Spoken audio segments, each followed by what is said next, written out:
Hi friends, welcome to my channel. ఈరోజు మన ఛానల్లో స్పెషల్ ఏంటంటే పూరీ కూర అండి. చాలా టేస్టీగా ఉంటుంది, సింపుల్గా అయిపోతుంది. ఎలా చేయాలేంటనే చెప్తాను చూడండి. ఉర్లగడ్డలు నేను కుక్కర్లో వేసి కొంచెం ఉప్పేసి ఉడికించి కట్ చేసి తీసుకున్నాను.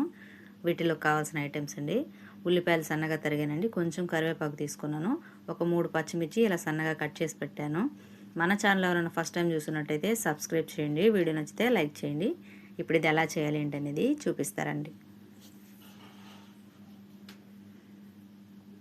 ఇదిగో చూడండి, గ్యాస్ పై బాండి పెట్టేశాను. ఇప్పుడు దీంట్లో మనం ఆయిల్ వేసుకుందాం.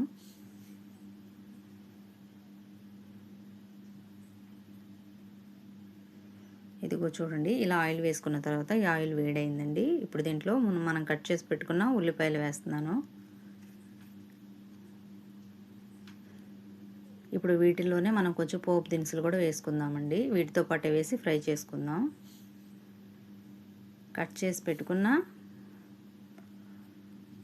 కరివేపాకు, పచ్చిమిర్చి కూడా వేసుకుందామండి. ఇవన్నీ వేసి మనం ఫ్రై చేసుకోవాలి. పచ్చిమిర్చి పోపు దినుసులు ముందే వేస్తే మాడిపోతాయండి, టేస్ట్గా ఉండదు. వీటితో పాటే వేసి కొంచెం సేపు మనం ఫ్రై చేసుకోవాలి. ఇలా చేశారంటే చాలా టేస్టీగా ఉంటుందండి పూరీ కూర. మీరు ఒకసారి ట్రై చేయండి. చూడండి, నేను ఇలా ఫ్రై చేస్తున్నాను. ఇప్పుడు దీంట్లో మనం కొంచెం సాల్ట్ వేసుకుందామండి. సాల్ట్ వేస్తున్నాను. ఇలా ఫ్రై అయిన తర్వాత దీంట్లోనే కొంచెం పసుపు కూడా వేసుకుందాం. ఎక్కువ ఫ్రై అవ్వనివ్వకండి, ఇలా మీడియంగా ఫ్రై అవ్వాలి. పసుపు కూడా వేసాను. ఇప్పుడు ఇదంతా కలుపుకుందాం. ఇప్పుడు ఇలా కలుపుకున్న తర్వాత దీన్ని ఒక 5 నిమిషాలు సిమ్లో ఉంచి ఫ్రై చేసి ఇందాక మనం కట్ చేసి పెట్టుకున్న బంగాళదుంపలు ఉండేవి కదండి, అవి ఇప్పుడు ఇందులో వేసుకుందాం.